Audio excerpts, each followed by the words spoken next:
দেশদ্রোহী, তুই যে ক্যামেরা খুলে লেকচার দিচ্ছিস, তোকে একটা কথা বলি, তুই উত্তর দিতে পারবি? পারবি কি? তোর কাছে সেই উত্তর নেই। আমি বলছি তোর কাছে সেই উত্তর নেই, তাও আমি তোকে বলছি, কারণ তুই তো লম্বা লম্বা লেকচার দিতে বসেছিস। ঠিক আছে, যে লেকচারটা তুই দিচ্ছিস সেটা তুই দে, তোর দেওয়া সাজে, ঠিক আছে, কিন্তু তখনই সাজে যেই কথা বলছিস, যে কথাটা বলে লম্বা লম্বা লেকচার দিচ্ছিস, সেই কথার প্রমাণ সমেত দিয়ে লেকচারটা দেওয়া ভালো নাকি? হ্যাঁ, আমার মনে হয় সেই প্রমাণটা দিয়েই লেকচার দেওয়া উচিত, বুঝেছিস? নিজে একটা ভালো মা হতে পারিসনি, এখন যদি তুই এসে বলিস আমি ভালো মা, আমি ভালো মা, সেটা মানায় না, এই লেকচারটা একদম মানায় না। তুই না ভালো বউ হতে পেরেছিস। বউ যদি ভালো হতিস তাহলে কাজলের সাথে বন্ধ কামরে মে প্যার করেঙ্গে বান্ধবী ললিতার বাড়িতে গিয়ে করতিস না। তারপরেও তুই লেকচার দিচ্ছিস আমি ভালো বউ, আমি স্বামী সোহাগী, ওরে আমার স্বামী সোহাগী। এই যে তুই ব্লেমগুলো দিয়েছিস সঙ্গীতা চক্রবর্তীর ওপর, যে ব্লেমগুলো দিয়েছিস, সেই ব্লেমগুলোর প্রমাণ কোথায়? পাবলিককে যে বোকা বানাচ্ছিস, দেখ কিছু পাবলিক কিন্তু বোকা হচ্ছে না, তোকে দেখে হাসছে, করুণা হচ্ছে। কেন বলতো করুণা হচ্ছে তাদের? কারণ না তুই চিটিংবাজ জোচ্চোর, তারপরেও এখানে এসেছিস, ভিডিও করছিস, করুণা করে তোর ভিডিওটা দেখতে যাচ্ছে। দেখি তো আবার কি মিথ্যা কথা বলেছে। হাই ফ্রেন্ডস, সোমা ওয়ার্ল্ডে তোমাদেরকে অনেক অনেক স্বাগত আর অনেক অনেক ভালোবাসা। চলে এসেছি আবার আর একটা ভিডিও নিয়ে, এই দেশদ্রোহীকে নিয়ে। হ্যাঁ, এই দেশদ্রোহীকে নিয়েই আমি বলতে এসেছি। তার আগে বলি, কিষাণু শরীর খারাপ ছিল, এখন দেখলাম কিষাণু একটু ভালো আছে, তো ঠাকুরের কাছে প্রার্থনা করি কিষাণু যাতে ভালোই থাকে, ঠিক আছে? তো যাই হোক, অনেকে দেখছি এটা নিয়েও আবার নটাঙ্গি করছে। নটাঙ্গিটা তোদের মুখে মানাচ্ছে না, ঠিক আছে? কিষাণু কিষাণু করে নটাঙ্গি করিস না, কারণ তার ক্ষতি করার জন্য সন্দীপের চরিত্রে দাগ লাগিয়েছিলিস।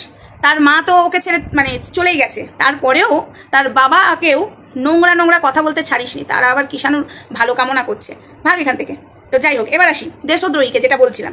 তো তোর কাছে যেসব প্রমাণ নেই, তারপরে তুই মিথ্যা মিথ্যা ক্যামেরা খুলে লেকচার দিচ্ছিস, এটা কি সত্যি মানায়? সত্যি মানায়? আজকে তোকে একটা কথা বলি, এই যে তুই ধরিত্রী বোন বোন করছিস, ধরিত্রী যে অসুস্থ ছিল, হ্যাঁ, তখন তুই ধরিত্রীকে নিয়ে কত কাটাছেড়া করেছিস? সেই দিনটা কি তুই ভুলে গেছিস? না আমরা ভুলে গেছি? না আমি ভুলবো, আমি ভুলবো, আর কাউকে আমি না ভুলতে দেবো না, আমি দেবো না। কিছুদিন আগেও ধরিত্রীর শরীর খারাপ ছিল, একবারও খোঁজ নিয়েছিস যে ধরিত্রী তুই কেমন আছিস? কিন্তু ফোনটা করেছিলিস, ফোনটা করে সোমাকে থামাতে হবে। আমি কি দেশদ্রোহী? সোমাকে থামাতে হবে সেটার জন্য ফোন করেছিস, কিন্তু ফোন করে জিজ্ঞাসা করিসনি ধরিত্রী তুই কেমন আছিস? করেছিস? এদিকে ক্যামেরা খুলে বইন বইন করছিস। তোর মুখে বইন মানায়? তোর মুখে বইন তোর কোনো সম্পর্কের তোর কাছে কোনো দাম নেই, না আছে তোর সন্তানের সম্পর্কের দাম আছে, না তোর মেয়ের আছে, না তোর স্বামীর আছে, এবং তোর ওই কাজলেরও নেই। কেন বলতো তুই কাজলকে ইউজ করিস? কেন? যেহেতু ওই যে তেজপাতাটা বাড়িতে আছে, তোর স্বামী তেজপাতাটা, কারণ তেজপাতাটা দিয়ে কোনো কাজ হবে না, তেজপাতাটা ফেলে দিতে হয়, ওটা খাওয়াও যায় না, যেটা কাজের জন্য ওই কাজলকে। ব্যাস, বুঝে নাও বন্ধুরা, আমি খুললাম খাল্লাম বললাম না, বুঝে নাও। ওটাকেও ইউজ করছিস, তোর বান্ধবীকেও তুই ইউজ করছিস। তোর বান্ধবী ললিতা যদি তোদেরকে ওর বাড়িতে পরকিয়া করতে না দিত, তোর বান্ধবী ললিতা যদি বলতো না তোর বরকে নিয়ে ঢুকবি, তোর বয়ফ্রেন্ডকে নিয়ে ঢুকতে পারবি না, সেই বান্ধবী ললিতারও এতক্ষণ তুই চরিত্র বিক্রি করে ফেলতিস। অবশ্য বান্ধবী ললিতা নোংরা বলেই কিন্তু নোংরাকে সাপোর্ট করেছে, সে বাড়িতে সব কাজ করে, ঠিক আছে, তাই তোকে সাপোর্ট দিয়েছে। তুই হলো বেইমান, তুই যার কাছ থেকে উপকার নিবি তাকেই তুই লাত মারবি। তোর মতো বেইমান আমি সোশ্যাল মিডিয়াতে একটাও দেখিনি। অবশ্য কিছু কিছু মানুষ আছে বেইমান, কিন্তু তোর মতো এত বেইমান নয়, ঠিক আছে? তোর বাড়ির ছেলে বৌমা কেন থাকে না? কেন থাকে না তোর বাড়িতে? তুই যদি এত ভালো হতিস, সতী ধোয়া তুলসী পাতা হতিস, কারণ তোর ক্যারেক্টার তোর বৌমার বাবার বাড়ির লোক সব জানে এবং বৌমাও জানে। তোর সঙ্গে কেউ থাকতে পারবে না, ঠিক আছে? ঠিক আছে, কেউ তোর সাথে থাকতে পারবে না, তোর চরিত্রটা ভালো করে জানে। তুই যে বড় বড় লম্বা লম্বা লেকচার দিতে বসেছিস, এখনো কেন প্রমাণ দিতে পারিসনি? পেরেছিস কি প্রমাণ? কেন দিতে পারিসনি? বলছি তো প্রমাণ দে, বলছি প্রমাণ দে। বড় বড় লেকচার দিবি না দেশদ্রোহী, তুই বড় দেশদ্রোহী, ঠিক আছে? দেশে থেকে তুই গাদ্দারকে সাপোর্ট করিস, যারা কিনা আমাদের দেশটা ধ্বংস করার জন্য পাকিস্তানের সাথে হাত মিলিয়েছিল, সেটা আমরা সবাই দেখেছি। আর একটা কথা তোমাদেরকে আমি বলে রাখি বন্ধুরা, যেখানে অন্যায় দেখবো সেখানেই প্রতিবাদ করব। হ্যাঁ, এটাই আমাদের কাজ। অন্যায়কে সাপোর্ট করবো না, তাতে আমার নিজের লোক বা হোক বা বাইরের লোক হোক, অন্যায়কে যে সাপোর্ট করে সে বড় দোষী। এই অন্যায় সাপোর্ট করবো না, আমাদের কাজটাই এটাই, ঠিক আছে? আমরা যে কাজটা করছি এটাই আমাদের কাজ, এটাই আমাদের শিক্ষা। আরও কিছু শিখবো এই সংগঠন থেকে, আরও কিছু শিখবো, আর যেটুকু শিখেছি সেটুকুতেই আমরা অনেক কিছু বুঝতে পেরেছি এবং আরও অনেক কিছু বোঝার আছে, ঠিক আছে? কোনটা ঠিক কোনটা ভুল আমরা সোশ্যাল মিডিয়াতে অনেকেই কেউ কাউকে ছাড়িনি, কিন্তু একটা জায়গায় এসে থামতে হয়, এবার বুঝতে পেরেছি কোনটা ঠিক কোনটা ভুল। এই যে দেশদ্রোহীকে ধরিত্রী এত ভালোবাসতো, কোনোদিন কি ধরিত্রী বুঝতে পেরেছিল এই দেশদ্রোহী ওকে আইসিইউ রুমে শুইয়ে দেবে? ভাবতে পেরেছিল এই দেশদ্রোহী দুনিয়া থেকে ওকে সরিয়ে দেওয়ার চিন্তাধারা করবে? ভেবেছিল এই দেশদ্রোহী দিশানিকা হসপিটালের বেডে শুয়ে ধরিত্রীকে ফাঁসাবে? ভেবেছিল? ধরিত্রীকে আমাকে দুজনকেই ফাঁসাবার ধান্দা করেছিল, ঠিক আছে? এটাই আমার বলার কথা, এই দেশদ্রোহী কারুর হতে পারে না। বড় বড় লম্বা লম্বা লেকচার দেয়, এই যে যেসব ব্লেমগুলো দিয়েছে ও একটারও প্রমাণ দিতে পারবে? ওর কাছে একটারও প্রমাণ নেই, ও দিতে পারবে না। ও বড় বড় ডায়লগ মারে, ওর যে কথাগুলো মিথ্যা বলছে। তোমরা সন্দীপের বেলায় দেখো না, সন্দীপের ক্ষেত্রে যে পুরো মিথ্যা কথা বলেছে, তোমাদের কোথাও তো যে মনে হচ্ছে যে ও মিথ্যাবাদী। আজকে তোমরা ওকে কেন বয়কট করেছো? আজকে সন্দীপের ভিউয়ার্সরা কেন বয়কট করেছে?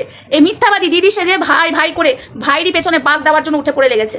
একটা মেয়ে টিনা, মানছি ও অন্যায় করেছে, পরকিয়া করেছে, আজকে পারতো না সংসারটা জোড়া লাগাতে? সন্দীপ যখন বলেছিল টিনাকে এত কিছুর পরেও মেনে নেবে, ঠিক আছে, তখন এই দেশদ্রোহী সন্দীপের মাথা খেয়েছিল, সন্দীপের মাথা খেয়েছিল এই দেশদ্রোহী। সংসার জোড়া লাগিয়েছে কি দূরত্বটা বুঝিয়ে দিয়েছে, কার মধ্যে অশান্তি হয় না, কার সংসার অশান্তি হয় না। হ্যাঁ, টিনা পরকিয়া করেছিল, কিন্তু সেটা সন্দীপ এত কিছু জানার পরেও বাচ্চাটার মুখের দিকে তাকিয়ে টিনাকে ঘরে তুলতে চেয়েছিল, সেটা হতে দেয়নি এই দেশদ্রোহী। ঠিক আছে, এ হলো মিথ্যাবাদী চিটিংবাজ। আজকে তোমরা জানো না এ কতটা অসভ্য, সন্দীপও জেনে গেছে।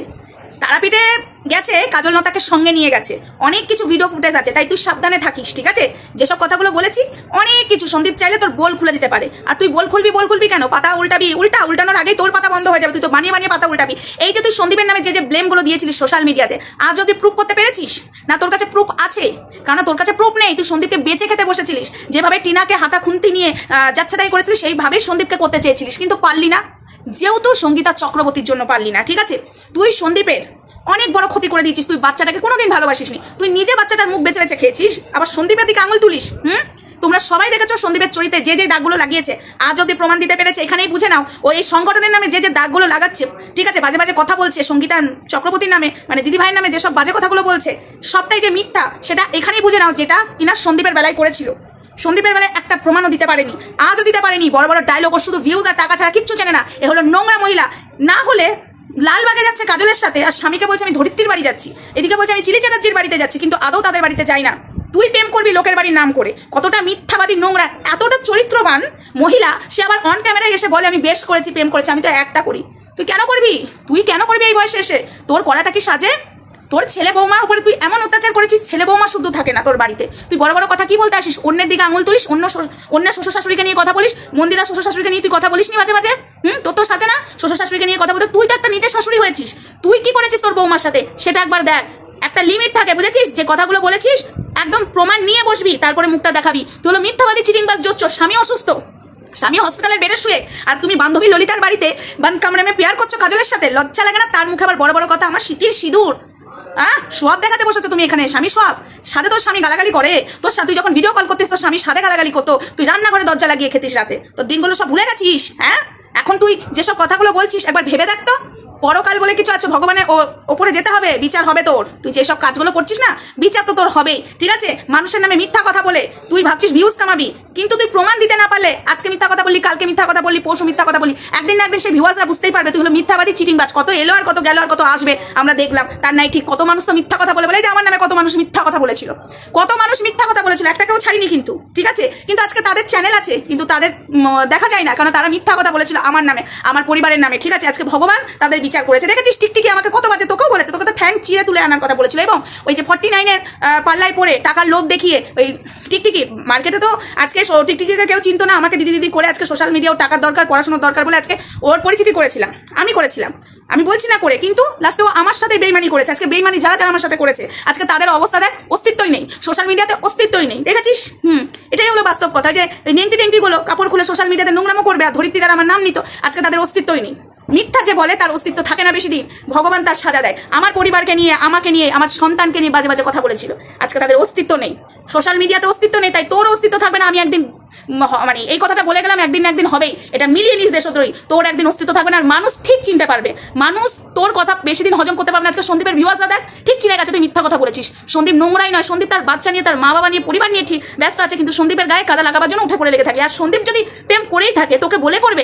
আরও একটা কথা বন্ধুরা, ওর সন্দীপের ওপর রাগ কেন তোমাদেরকে আমি বলে দেবো। অবশ্য দিদিভাই বলেছিল লাইভে, ওর দেখা মেয়েকে সন্দীপকে প্রেম করতে হতো, ওর দেখা মেয়েকে সন্দীপকে বিয়ে করতে হতো, সেটা করেনি বলে সন্দীপের গায়ে এতগুলো কাদা লাগালো। ওর মতো নোংরা ফালতু থার্ড ক্লাস একটা মহিলা নেই এই দেশদ্রোহী। ঠিক আছে, যদি কাদা লাগালি প্রমাণ নিয়ে কাদা লাগা, আজ অব্দি প্রমাণ দিতে পেরেছে। সেরকমই এই যে আমাদেরকে নিয়ে যেসব বাজে কথা, দিদিভাইকে, রিঙ্কুদিকে নিয়ে, এই যে রিঙ্কুদিকে নিয়ে বাজে বাজে কথা বলছে, হ্যাঁ, সংগঠনের ছেলেরা নাকি ওর বাড়িতে যায়, ওর কাছে প্রমাণ আছে, ওর কাছে প্রমাণ। আর ওর কাজলের সঙ্গে যেটা বলছো, তো নিজের চ্যানেলেও বলেছে আমি প্রেম করি, আমি ভালোবাসা, আমার ওটা ভালোবাসা বলেনি?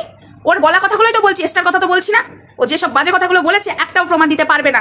আজকে শুনে রাখবে সদ্রই, তোকে আজকে মানুষ কজন দেখছে, দুদিন বাদে কেউ দেখবে না, বিগ জিরো। এই যে ভাইরাল অপরাজিতার একদিন এমন পতন হবে, পাবলিক তুলেছে, পাবলিক নামাবে, ও যেভাবে সোশ্যাল মিডিয়াতে নোংরামো করছে। তো যাই হোক, ভিডিওটা আপাতত এটুকুই থাক, নেক্সট ভিডিওতে দেখা হবে। ততক্ষণ সঙ্গে দেখো, ভালো থেকো, সুস্থ থেকো। এই বেইমানের সাথ তোমরা কেউ দেবে না। আস্তে আস্তে বেইমান চিনতে শেখো। মিথ্যাবাদী চিটিং বা সন্দীপের জীবনটা ছাড়কার করতে চেয়েছিল, সেটা পারিনি। ওই যে সন্দীপের দিদি বলেছিল না রাস্তায় বসাবে তোকে, তোর এই দিদি পাতানো দিদি, সেটাই চেয়েছিল। ভাগ্যিস দিদিভাই ছিল। দিদিভাই যদি না থাকতো পুরো সন্দীপকে একদম রাস্তায় বসাবার চিন্তাধারা করে নিয়েছিল। সাদে সন্দীপ জোড়া পায়ে সময় থাকতে লাথি মেরেছিল এই কটাকে। তো চলো, ভিডিওটা অনেক বড় হয়ে গেল, নেক্সট ভিডিওতে আবারও আসবো। ততক্ষণ সঙ্গে থেকো, ভালো থেকো, সুস্থ থেকো।